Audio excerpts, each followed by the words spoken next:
আসমানের আসল উদ্দেশ্যর কথা জেনে গেল কোজাগরি। সম্পূর্ণ জানতে ভিডিওটিতে একটি লাইক করে দেখতে থাকো। গল্পের শুরুতেই দেখা যায় কোজাগরি নিজের ছেলের বিয়ের জন্য সমস্ত প্রস্তুতি নিচ্ছে। আর তখনই কোজাগরি বলতে থাকে, দেখ টিটু, আজকে ভালো করে এখন খেয়ে নে, তাহলে দেখবি খিদে পাবে না। আর তাছাড়া শরবত তো থাকবেই, এত চিন্তা কিসের? টিটু তখন বলে, হ্যাঁ আমার কোনো চিন্তা নেই, তবে খিদে পেলে তখন দেখা যাবে। এর মধ্যেই সবাই মিলে বলে, কিরে তোতা, তোর মুখটা এরকম শুকনো লাগছে কেন? তুই ঠিক আছিস তো? আজকে তোর বর্দার বিয়ে, কোথায় আনন্দ হই হুল্লোড় করবি তা না করে একদম মন খারাপ করে দাঁড়িয়ে আছিস যেন মনে হচ্ছে। তখনই তোতা বলে, তোমাদেরকে কে বললো আমি মন খারাপ করে দাঁড়িয়ে আছি? আমি সবার সামনে এরকম ফ্যাল করে হাসতে পারি না বলে আমি মন খারাপ করে দাঁড়িয়ে আছি? তেমনটা মোটেই না। তোমাদের কোথাও একটা ভুল হচ্ছে, বুঝেছো? এ সমস্ত কথা বলো না, শুনতে ভালো লাগে না। তখনই সবাই মিলে বলে, কোজাগরি, তোমার সব কিছুই ঠিক আছে, কিন্তু মেয়েকে এইভাবে এই বিষয়ে সাপোর্ট করাটা আমাদের কিন্তু মোটেই ভালো লাগছে না। তখনই কোজাগরি বলে, তোমরা কোন ব্যাপারে কথা বলছো বলো তো? তখনই সবাই বলে, কেন? আসমান আর তোতার ব্যাপারটা। যেই ছেলেটা ওকে কিডন্যাপ করলো শেষ পর্যন্ত তাকেই ভালোবেসে ফেললো, এই আবার কেমন স্বভাব রে বাবা? তখনই আসমানের কথা শুনেই তোতা বলে, দেখো, আসমানের সাথে যদি আমার সম্পর্ক থেকেও থাকে তো সেটা তো আমার পার্সোনাল ব্যাপার, তাই না? সেখানে তোমরা কেন নাক গলাচ্ছ আমি তো সেটাই বুঝতে পারছি না। প্লিজ তোমরা এই সমস্ত বিষয়ে নাক গলিও না, কারণ আমার এটা ভালো লাগছে না। আমার ব্যাপারটা আমাকেই সামলাতে দাও, সেটাই সব থেকে ভালো হবে। তখনই ওরা বলে, বাপরে তোতা, তুই যেন হঠাৎ করে একটু বড় হয়ে গেলি। আগের তোতা আমাদের কাছে অনেক বেশি ভালো ছিল, কি বলো সবাই? তখনই সবাই বলে, তা যা বলেছ। আজকাল তোতাকে কিছু বললেই তোতা যেন কেমন একটু করে ওঠে, যেটা আমাদের ভালোই লাগে না। এরপরে অপরাজিতা বলে, থাক না এ সমস্ত কথা, আজকে টিটুর বিয়ে বলে কথা, এই সমস্ত তোতাকে না জিজ্ঞেস করাই ভালো। তখনই তোতা বলে, মা, তুমি কিন্তু তোমার ওষুধগুলো ঠিক সময়ে খেও, বিশেষ করে প্রেশারের ওষুধটা আমি 8টার সময় তোমাকে আবারও মনে করিয়ে দেব, কারণ ওষুধ না খেলে কিন্তু তোমার শরীরটা আবারও খারাপ হতে পারে।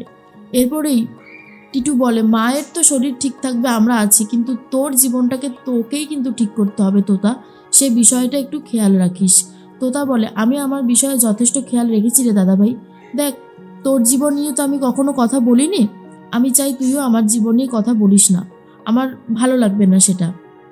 ঠাম্মি তখন বলে, আচ্ছা বাবা, এত চিৎকার চেঁচামেচি কিসের? এ সমস্ত থাক না, এখন তো জল সইতে যেতে হবে, চলো। আর কোজাগরি বলে, হ্যাঁ আমাকে তো যেতেই হবে। এর মধ্যেই টিটু তখন বলে, মা, যে বিষয়টা তোমাকে বললাম সেই বিষয়টা অন্তত একটু খেয়াল রেখো, মানে বুঝতেই তো পারছো ব্যাপারটা খুব একটা সবাই ভালো চোখে দেখবে না এই বয়সে নাচানাচি করলে। তখনই কোজাগরি বলে, এত কিছু রেস্ট্রিকশন মায়ের উপরেই, বল টিটু?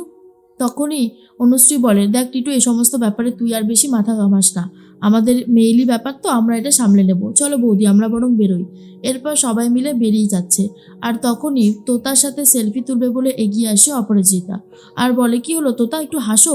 তোতা তখন বলে, দেখুন ম্যাডাম, আপনি নিজেরটা নিজে করে ভালো করে তুলুন, আমাকে এসবের মধ্যে ডাকবেন না, আমার এসব সেলফি তোলা পোজ দেওয়া ভালো লাগে না। অপরাজিতা বলে, কেন?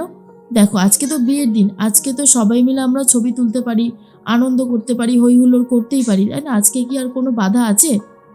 তোতা তখন বলে, আজকের দিনে কোনো বাধা নেই ঠিকই, তবে আমার জীবনে অনেক বাধা আছে। মনে মনে কোজাগরি ভাবে, কেন যে আজকে আসমানটা এরকমভাবে আমার মেয়েকে কষ্ট দিচ্ছে কে জানে। ওকে তো আমি ঠিকই চিনেছি, ও তো এরকম করার ছেলেই নয়। তাহলে কি অন্য কোনো কারণ আছে? কি সেই কারণ থাকতে পারে যার জন্য ও তোতাকে দূরে ঠেলে দিতে চাইছে, ওর জীবনে তোতাকে রাখতেই চাইছে না?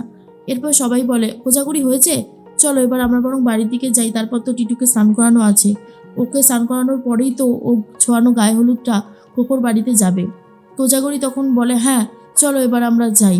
এর মধ্যেই তোতাকে ডাকে আর বলে, তোতা শোন, তুই এরকম করিস না, সবসময় সবার সাথে এরকম কাঠখোট্টাভাবে কথা বললে ব্যাপারটা কেউই ভালো চোখে দেখছে না, সবাই তো আমাকেই দোষ দিচ্ছে, তোর কি সেটা ভালো লাগছে বলতো?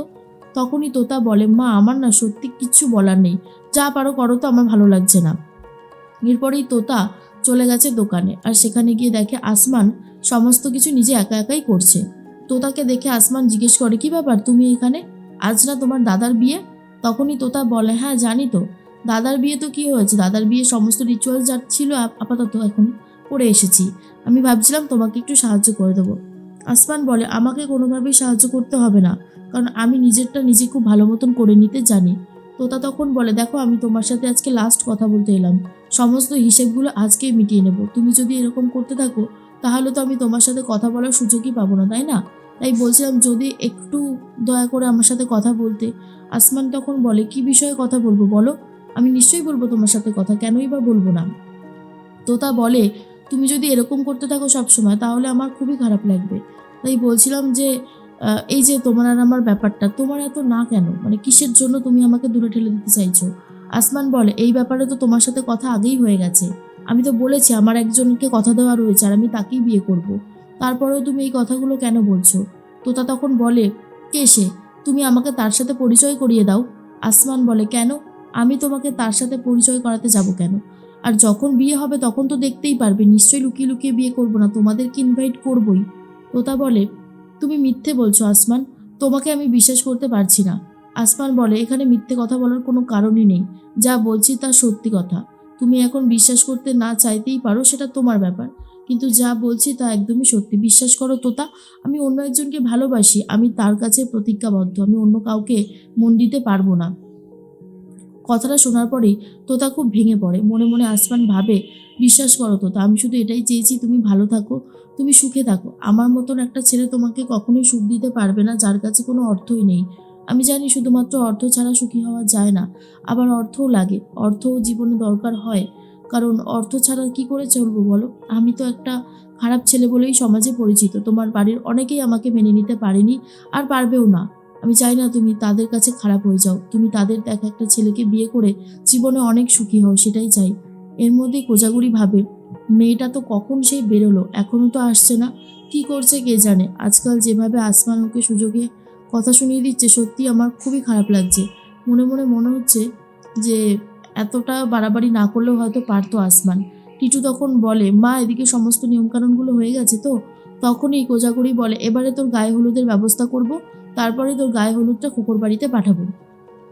অপরাজিতা বলে, হ্যাঁ তাড়াতাড়ি করতে হবে, কারণ ওদিকে খোকোও তো অপেক্ষা করে বসে আছে।